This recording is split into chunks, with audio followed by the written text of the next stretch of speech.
every animal and every plant likes to reproduce. Honeybees collect all the food that the plants give them and the more swarming episodes that a colony of honeybees will experience. My name is Taylor Thoenes. I'm the CEO of Aculeo Technologies. I am also I do most of the stuff around here at this point, but we are primarily in the business of creating devices and chemistry that affect the behavior patterns of bees and wasps, right, and hornets. You are, sir? Hi, I'm Dr. Steve Thoenes, and I have a PhD in entomology, and I'm one of the owners of Aculeo Technologies and Beemaster Incorporated. And where are you based out of? We're based in Tucson, Arizona.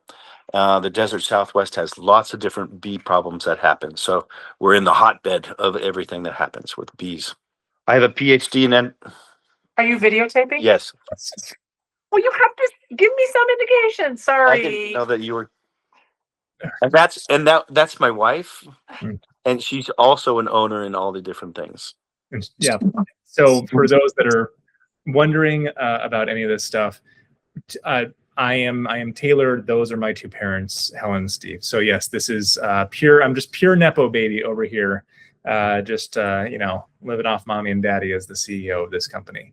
But the kind of the basic premise here is that you have created a bunch of different technologies over the course of the years, yes, right, that we have taken and commercialized in some way and made hopefully very accessible to all the other pest control companies and or hospitality adjacent industries that have bee and wasp issues, with the attempt of making them, giving them a ready-made solution that they can take and implement at wherever that issue is taking place. Yes, basically in the pest control industry, there's a lot of situations with bees and wasps where you call out a regular person and they throw their hands and say, I can't do anything about this situation. And it's because they don't have the technology, they don't have access to what we know, and they don't have the experience. So we're taking all of that, combining it into a big pool of knowledge and technology that makes it available to all the different people who have bee and wasp problems. Awesome. Okay. So today, the thing that we are primarily going to be talking about is how the weather in 2025, at the end of 2025, is going to be affecting the overall trends and patterns inside of the bee, wasp, and hornet space into 2026, and then talking about what we see as a prediction for the overall weather patterns and how those are going to be affecting, again, those same populations throughout the year of 2026 going into 2027. So we're trying to give a holistic view of where we're at right now and what our predictions are. Now, I think we owe it to the audience to say that we are not experts on weather. We are experts on bees primarily, with kind of a subcategory of wasps under that. And that we also are, subject to all the fallibility of any weather prediction stuff, right? I mean, even the guys that are literal professional weather predictors get it wrong a lot of the time. And so we are also going to get it wrong. But here are our thoughts kind of surrounding all of that. So with what we know from experience. Exactly. Yeah. So let's start with the area that we know the best, which is the desert Southwest, and just kind of talk about what is happening here in general as far as the weather trends go and what we kind of see that leading to next year. If you don't mind, go ahead. Sure. In the desert Southwest, it's all rain makes flowers, makes bees, makes bee problems within the human population and the cities. So that it all starts with rainfall. Now, this fall, we've had three big, huge soaking rainstorms that have come through, spaced about a month apart. And that is perfect for getting all the different plants germinating. And followed by the warm temperatures we're having right now, the plant growth is at least a month ahead of what I expect it to be. And it looks like the same volume of plant growth on years that are really big honeybee and wasp years. So what we're anticipating so far is an early and large bee and wasp season within the desert Southwest. What is the atmospheric river? that we were talking about earlier, right? That is pushing water from the ocean across the Pacific Northwest, and hopefully will bring some more down to the desert Southwest where we're at. But the other pressure that's going on is literally the pressure fields of having the polar vortex in the Northeast, which is crushing down the temperatures there, but simultaneously is raising the temperatures here in our part of the world. That combined with all the rain that we've had in recent months, and mixed with the fact that we're in a La Nina year, right? La Nina this year, Right. is causing us to be in a situation where we're basically at we're never going to receive the pushing down of the population that occurs during the wintertime here, and as a result, all the foliage is going nuts, all the bees are going nuts, all the wasps are going nuts, and there's going to be a lot of pressure on the humans to protect themselves from the various incidences that can occur as a result. What we have, you can break the plant communities down into the ones that are transitory, relying totally on the amount of moisture to then germinate and cover the desert floor with flowers. We've all seen pictures of that. And then there's the community of plants that are the desert legumes that store water and are consistent bloomers from year to year to year. We know what that amount of food is there for bees. And that would be the mesquite trees, the palo verde trees, the cat claws, all that kind of stuff, correct? Right. And then the desert cactus as well, like the saguaro, is a very rich source of both protein and carbohydrates for bees.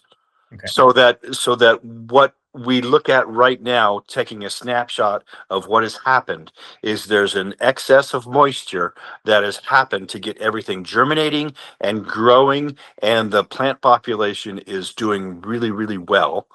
And once it starts blooming, then the bee population starts doing really, really well, because there's basically an unlimited amount of food, how long they want to work each day, gather all that in.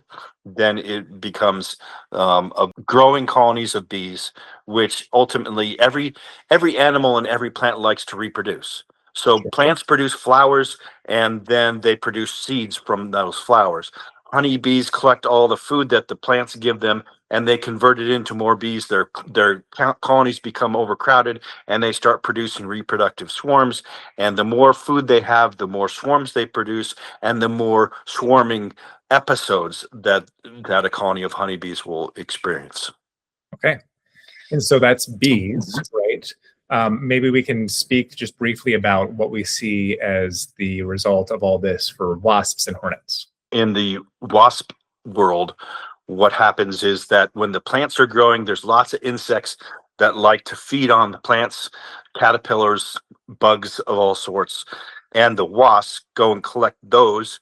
That's their source of protein, and then they carry it back to their nest. And if there's lots of insects available on the growing plants, then the wasp population also takes off, and so that it's good for bees and wasps having all this early and strong plant growth going on. So what it all comes down to in the end, it sounds like to me, is that the plant growth, which is a result of both the temperature and the amount of water that are in any given spot, is ultimately going to lead to the behavior patterns that we see from the animals that we're trying to address. It all falls within predictable patterns, starting with having enough moisture to have the plants grow. If you were a pest control provider, or maybe a distributor, or even somebody that's in the hospitality industry that's looking at, hey, I've got a resort here, I've got a big restaurant with a patio, what sort of things would we start to bear in mind right now, so that we could make our lives easier in the future, and what could Aculeo do to help with those things?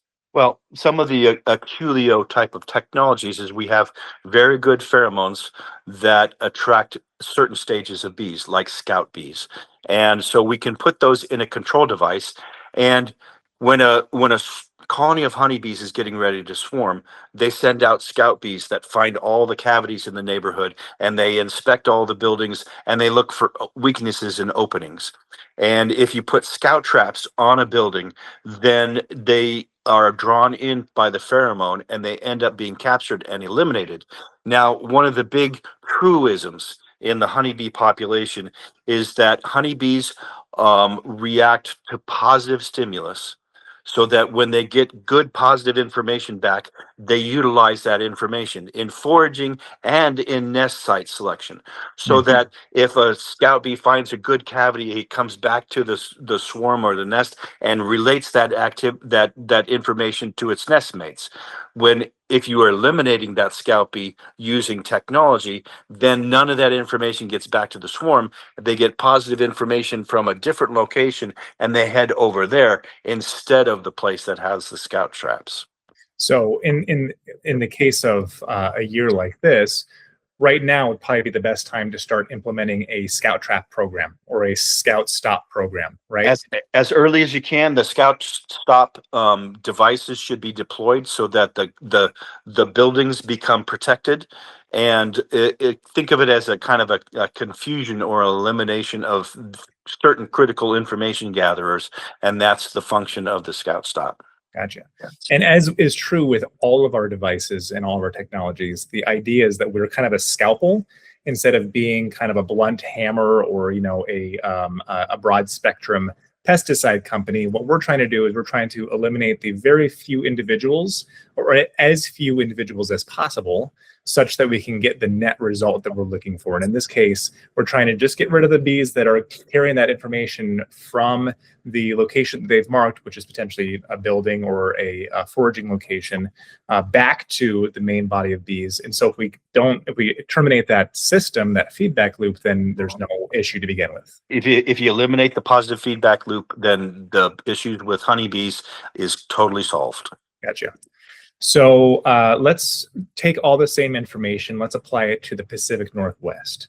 So tell me about what's happening in the Pacific Northwest right now. In the Pacific Northwest right now, they're having atmospheric rivers, which are dumping literally many feet of rain in certain locations. You see all the flooded cities, the flooded land, and overrunning rivers. And there's just that the moisture-laden jet stream has hit that section, and the conditions are just dumping all the moisture out of it onto that section of the United States. So they have the jet stream going across, and then it gets forced down by the polar vortex, which is a very strong system and is affecting most of the United States. So the jet stream gets forced down at that point, and that's what's causing it to lose all of its moisture.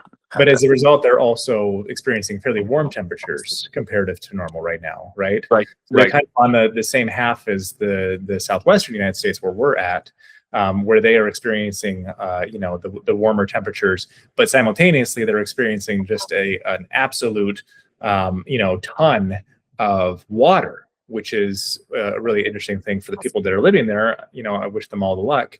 But in the spring, we're looking at coming up, how do you think that's going to affect the honeybee and wasp? There's going to be no shortage of any type of water or moisture for plants to grow and bloom.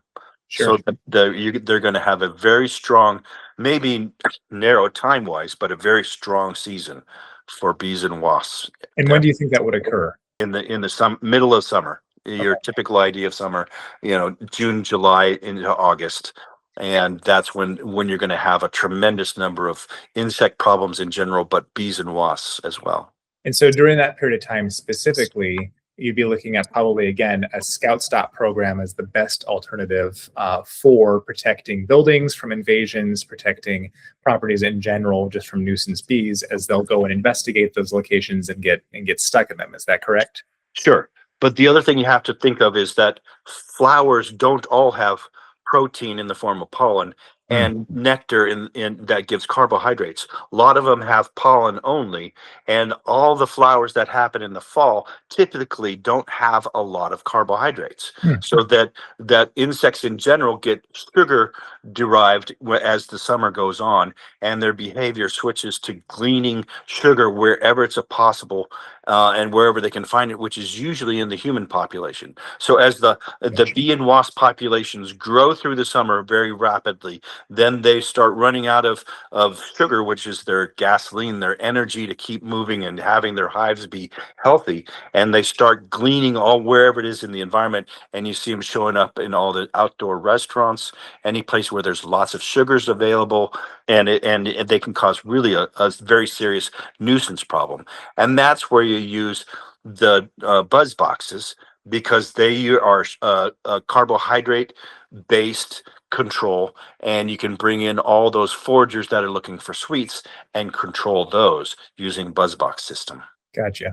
So just to take it back one step to the Southwest, I mean, it occurs to me that at some point you're going to be experiencing the same kind of pressures in the late summer and fall here that they're experiencing in the Pacific Northwest as well, and would also want to use buzzbox. Is that right? Right. So that you start out when the swarms are all moving with all the scout stop type of technology, and then as the season trends, grows and changes, then it very much will transform into the technology that's needed is the buzz boxes with the carbohydrates. They become more and more effective from July through December. And so, I mean, during that same period of time, just to keep it here in the Southwest for just one more sec, the heat goes really, really quite a bit up here, right? We end up with a lot of, heat during the summertime. It's very hot. During that same period of time, we typically see a lot of issues with bees and wasps foraging on open water sources. And so what that means for us here is pools, that's going to be, water fountains, water features at resorts, that kind of stuff. Buzz Hero is what we have as the solution for that. And I would love to hear you just describe what that is and how we might use it as a. So we want to eliminate extra pesticides and all the different harmful chemicals, because the environment has had enough of those.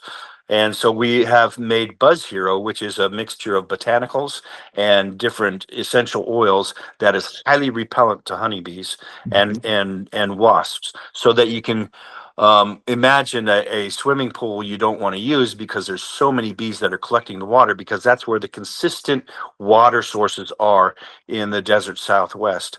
That and the water catchments out in the wilderness that are made to have the large mammals come and drink during the day, they can't get to them because there's so many honeybees on them.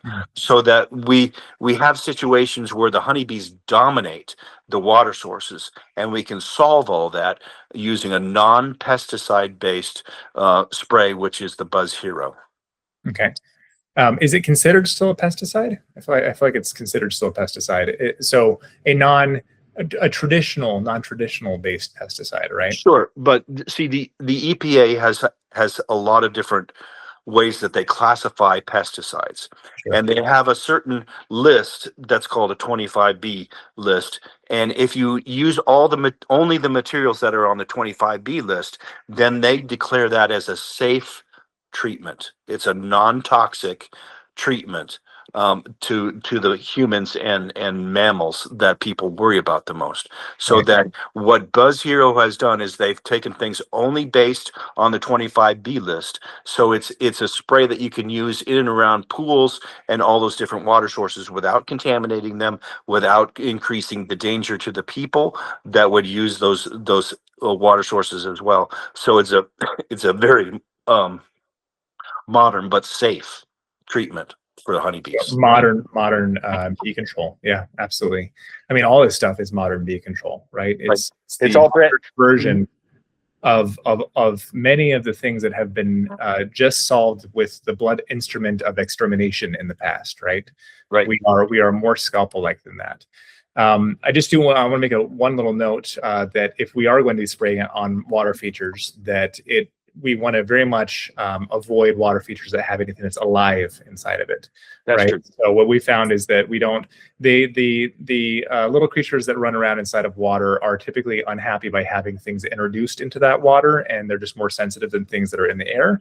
And so let it be known that we do not encourage you to spray. Yeah, it's a treatment for pools and fountains and things that don't include aquatic life of any sort. Precisely.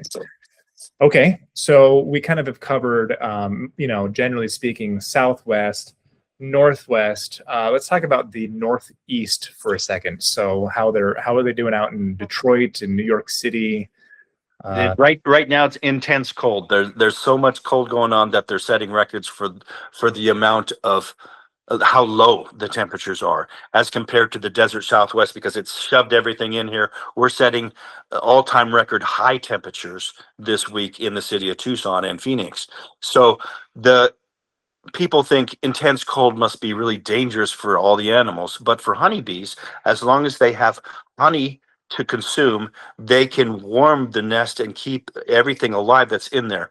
What's dangerous to honeybees is if they have a cold snap followed by a series of warming, which had then another cold snap, because they become much more active, and then all of a sudden their cluster's broken. But as long as they can get and organize themselves, and honeybees have very hairy little bodies, and they actually get close to each other and overlap the hairs and create a blanket that keeps all the heat in, and so they're very, very efficient at keeping their nests warm in the winter. So the effect of even longer periods of intense cold is very minimal on the honeybee population. So in the northeast, then we're generally speaking seeing more or less of the typical patterns, right? So Right. we're seeing a lot more bee pressure. I mean, it's colder than normal, right? But overall, the bee and wasp populations are going to have maybe a slightly suppressed but normal-ish year next year. And if the cold lingers, then it'll start late.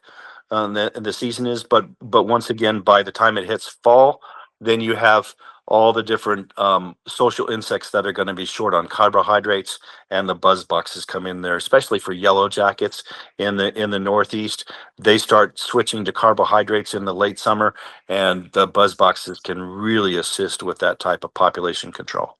Got it. Okay. So let's talk about real fast what's happening, what I think is the most interesting of the sectors in some way, which is the Southeast, right? We've got this combination of a location that has a lot of the tropical animals, right, including the Africanized bee, which is the same bee that we have struggles with here in the Southwest. But they're also experiencing the polar vortex, which is lowering their temperatures much lower than normal. So what do you think is going to end up happening for them? Are the ornamentals going to come out? Or like, what's going to end up driving them? So I would expect that any of the Africanized bees that have moved into the rural areas of Alabama, Georgia, Louisiana, sections of Texas are going to have a hard time surviving the winter if it gets really, really cold, because they're just not as cold adapted as European races of honeybees. But the ones that are in the urban areas and the cities are going to be fine, because the urban areas are warmer than the surrounding rural areas. The bigger effect of the intense cold is on the plant communities. So like all the citrus orchards and the different plants that have already come out are going to get frosted, and they're going to be damaged or delayed in what they bloom, or less blooms that are there because of the damage from the cold. So that really it's more of an effect on the plant communities, and then with a delay into the bees and wasps there as well. Gotcha. Okay. And then how would we as Aculeo be able to provide the pest control operators in that area with solutions for what's going to end up happening? Once again, the scout stop is they're going to have a swarm season at some point. Sure. And maybe not as strong this year because of the cold effect, but they're going to have it. They should deploy some scout stops to protect certain properties, but then in the later part of summer deploy a whole bunch of buzz boxes, because if the bees are weakened and not able to collect as much honey, they're going to be carbohydrate short, and they're going to need that type of control to keep the populations under your thumb. To kind of synopsize things, it seems like if you were in the Southwest, the time to act is now. Everything is getting going. Everything is early, and to get ahead of it, you need to act as soon as possible. Gotcha. So that'd be anybody that's, say, south of the south of the Four Corners area, right? Into over on, I guess the middle of Texas out to San Diego. That chunk of the country, we're all going to be under a lot of pressure from this particular issue or particular set of issues. And so now is the time to go out and create those new revenue streams using the Aculeo products that you can sell to help your customers make that extra money when you go out there and you actually sell those systems, and then also put yourself in a position where you can be the person in your area that is able to solve those issues into the future. Kind of positioning yourself as one of the experts. Sure. And the way the seasons work would be you have the swarming season, which you can help out with the scout stop, followed by the section of the year that's really hot, and you need to have the Buzz Hero for treatment of water sources, followed by the season of the year that is short of carbohydrates, and you need to use the Buzz boxes for controls. So the technology that fits best switches as the season progresses. Right, exactly. They're meant to be used in conjunction with one another. Yeah. Right.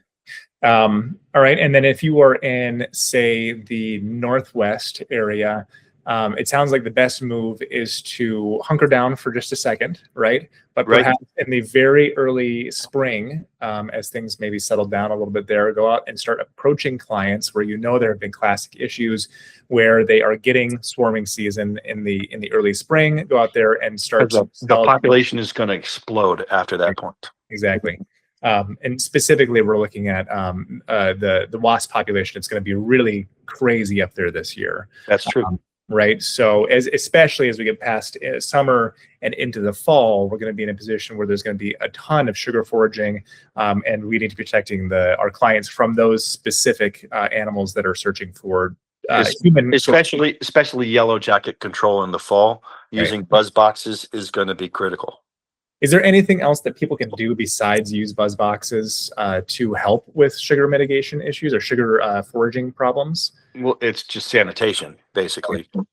Clean everything up, make sure they don't have access to it. But I mean, lots of people like to spend time outside eating or going to restaurants that have the open patios, and certainly at resorts they like to have outside bars, and those are just places that are going to experience large problems with social insects that find a source of sugar and then recruit all their friends to come back and maximize it because they get that positive feedback loop going. And the thing that breaks that is the buzz box. And just being tidy. Right. We want to make sure that we are cleaning up spills, changing trash cans off, and that kind of stuff. Right. If a trash can is experiencing a tremendous amount of bees on it, is there anything that they can do in order to help with that issue? Well, once again, you change it. A lot of the foraging is all driven by location and then the smell of it. So that if you have a trash can, if you can move it or put a lid on it and change where it is, then the bees will go back to that old location. But also you can change the odor using Buzz Hero. Okay, so what it sounds like to me is we have the general suppression of the Scout Stop program and the BuzzBox program, and then kind of spot treatments where we have flare-ups that can be handled with Buzz Hero, just generally speaking. Generally speaking, yes. When I've been treating trash cans lately, it has highly effective for getting the bees away from where they've learned and odor-driven activities of going to where the trash cans are. It also helps on the inside the little teeny restaurants to keep the bees from finding where those sources of sugar are, to change the odor, and then you have the bees change their behavior. Gotcha. Okay, let's talk about the Northeast real fast. What would be a general strategy that we could employ for that area? Once again, it's the same thing, just much more condensed. Think of bee activity as like a bell curve that happens in the United States, and so the farther north you go, the smaller the season is, and then there's two seasons that happen down at the bottom of that graph. So in the desert Southwest, we have a whole bunch of things that happen in the spring, and a whole bunch of more bee activity that happens once it cools down again in the fall, and then in between we use Buzz Hero on pools, but they're not moving their nests as much and everything else. So, and then that kind of condenses up to where you have one really fast peak season that happens as further north you go, so that where the season is delayed, it's fast and furious. Gotcha. Okay. So you have the same technologies, just condensed in season. Right. Okay, so the same thing as any other region. Just you need to anticipate at the correct time, and in that particular location, it's going to be at its height in the middle of the summertime, or the end of summertime, and so It's all going to peak in the summer. you want to start selling it in the middle of spring, perhaps. So yeah, I mean, you have the kind of the old adage from the Midwest. If you want to start talking about Midwest things, is where if you have a swarm in May is worth a bale of hay. If you have a swarm in June is worth a silver spoon, but a swarm in July isn't worth a fly, because there's no carbohydrates. They can't make a new nest, so that the season is very much condensed down into 2 or 3 months, and past that is pretty much there's in the honeybee world they wouldn't be successful, but if they run out of carbohydrates, we have technology for that. Gotcha. Okay. And then let's talk about the Southeast real fast, and then we can come back to the Midwest in general if we want to just end there. Southeast first, if you don't mind. So once again, you're going to have a season. It may be delayed because the plants have been damaged by the frost and intense cold, but you're going to have a swarming season. And then once again in the fall, there's not any sugar that's in any of the blooms that are there. So the same technologies and the same type of deployment are things that are good, but you end up having and more of an unknown of when it's actually going to happen. But it's all rich bee country down in along the south coast, the Caribbean coast, and Florida especially are very, very rich in the number of bee colonies and bee habitats, and Africanized bees are there, and they're filling in the urban areas. So if you have pest control service in an urban area in Florida, you need to learn about these technologies and apply them as needed. Great. Okay. Let's talk about just real fast. Let's say Chicago all the way down to the very tip of Texas, right? So the middle of the country. Corpus Christi. Sure, Corpus Christi. Yes, thank you. So in general, you're going to have a season where there's intense amount of bee activity, where the honeybees are reproducing. If they built up through the season, they're going to be swarms that are moving around. You have to know how to prevent swarms from getting on the properties of your clients, and then maybe how do you take care of swarms if you're confronted with one in a tree. Then there's going to be a season where all those swarms have found different cavities to move into, whether it's in a hollow tree, but most likely it's going to be in part of a very poorly constructed building. And so it's going to be very, very close to people. And so those need to be taken care of, because if they grow to and the larger they get, the more defensive they get. So the more likely they are to sting, the longer they've been there and established. And so you have a whole season that's all removal of nests. And as those nests get established, they start collecting all the protein, which they make into larvae. They start collecting all the different carbohydrates, which is the fuel for their nest, that provides all the flight fuel, the fuel to heating and cooling.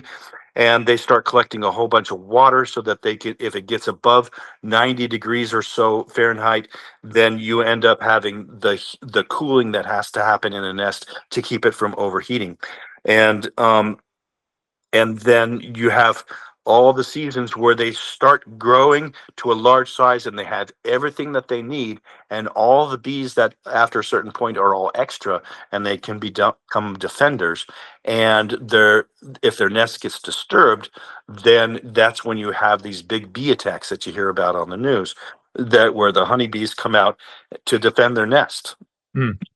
And so you have a whole series of months and weeks, depending on the location, of when bees are going to be dangerous to anybody that comes in the wrong set of circumstances. So then you have to take care of those, and have to have proper equipment and training, so that you can take care of those safely without causing the problem that gets a whole bunch of people stung. And then after that point, then the fall flowers come in, and those don't have as much carbohydrates and nectar, but a lot of pollen. So the population grows, but all of a sudden they're very, very hungry because they need carbohydrates. And so and they have to gather as much sugar as they can store in their nest so they can survive whatever period of cold is coming up. And that is the year of a bee. After they've survived the winter, then they end up starting the whole cycle again in the spring. As they start, after they survive the period of cold, they end up having all the different flowers that occur, and the population grows, swarming happens, and the cycle repeats itself over and over again. Got it. So that's bees in general, yes. And throughout the United States, we see that general same pattern occur. Depending on where you're at, it'll either be really truncated into a super intense period of time, or it could be something that is needed to be dealt with all year long, depending on where you're at. Correct. Yeah, okay, great. Any closing thoughts here as we go away? If you have questions about what technology would be best applied or how to use it, you can look on our website, but also give us a call. We'll talk to people all day long explaining how these things are used. And if you're large enough, if your need is large enough, talk to us about a class. We can come in, we can teach you about bee control and all the different technologies. And it's a big assist in a program which typically people would throw up their hands and say, I don't know how to take care of this. Sure. So you take care of your clients better, and there's more dollars on the bottom line, that because you have more services you can pitch to your clients and sell to them. So we're offering not just the products themselves, but we are offering ourselves as experts so that we can teach you how to use the products correctly, but also just generally speaking, how best to approach any particular situation that involves bees and wasps, such that you can make more money, that your clients can be more protected, and everyone wins throughout the whole process.